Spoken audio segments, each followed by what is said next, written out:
તો બ્રેક બાદ હવે વાત બનાસકાંઠામાં અતિવૃષ્ટિથી ખેડૂતોને થયેલા નુકસાનની। તો સુઈગામ તાલુકામાં ભારે વરસાદે લોકોના જનજીવનને ખોરવી નાખ્યું છે અને તેમાંથી ગરામડી ગામના ધરતીપુત્રો પણ બાકાત નથી રહ્યા। વરસાદે વિરામ તો લીધો, પરંતુ ગરામડી ગામના ખેતરોમાં ભરાયેલા પાણી 10 દિવસે પણ નથી ઓસર્યા। સતત 10 દિવસથી ખેતરોમાં પાણી ભરાયેલા રહેતા કૃષિ પાક સડી ગયો છે। સરકારે હજી સુધી પાક નુકસાનીનો સર્વે ન કર્યો હોવાનું પણ ખેડૂતોએ જણાવ્યું। અમારે જુવાર, મગફળી, અડદ, તલ, કપાસ આ બધી પાણીથી હજી ભરેલું છે અને બહુ નુકસાન છે અમારા ગામની અંદર। હજી પણ કોઈ સર્વે વાળો આવ્યો નથી। એટલે આ બધું જો અમે અમારી રીતે ગણતરી કરીએ કે અમે ઉનાળાથી આ ટ્રેક્ટરની ખેડ ને બિયારણ ખાતર ને અમારી મહેનત ગણીએ તો આ 3 થી 2.5 લાખ આજુબાજુનો ખર્ચો અમે કર્યો છે આટલા વીઘાની અંદર। પણ અમારી એવી આશા હતી કે અમારો આ પાક બધો થઈને 15-17 લાખ રૂપિયાનો અમે પાક તૈયાર કરીશું, પણ અત્યારે પાણીની અંદર છે। અમારી પાસે કોઈ એવી પરિસ્થિતિ નહીં કે આ પાકને અમે બચાવી શકીએ। પાક પણ રહ્યો નહીં।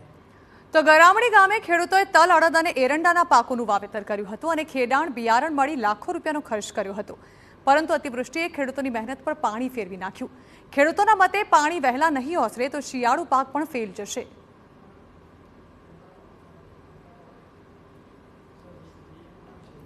તલ અને જાર જુવાર મૂલી પાણી મળશે એટલે આમ નુકસાન ગણો તો ઘણું। આ તો અમારે આશા હોય 5 લાખની પેદાની આશા હોય, વધારે થાય કઈ અંકાય નહીં, પણ ખર્ચો તો 2 થી લાખ ઉપરનો ખર્ચો છે। 10 દાડા થયા તો હજી પાણી નેઠાતું નથી અને આ પરિસ્થિતિ એવી છે કે પાણી નેઠાવાનું નથી એવી આશા લાગે છે। તો પાણી ખેતરમાંથી ઓછું ન થાય આવનારા સમયમાં નુકસાન ખરું? નુકસાન એટલે શિયાળુ ખેતી ના થાય એટલે પાણી ચાહે નેકળે એવી નથી, ચાહે ઘટાય એવી નથી। ત્યારે ગરામડી ગામના ખેડૂતો હવે સરકાર પાસે પાક નુકસાનીના વળતરની માંગ કરી રહ્યા છે। બીજી તરફ વાવના ધારાસભ્ય સ્વરૂપજી ઠાકોરે પણ પાક નુકસાનીને લઈને રજૂઆત કરી હોવાનું જણાવ્યું।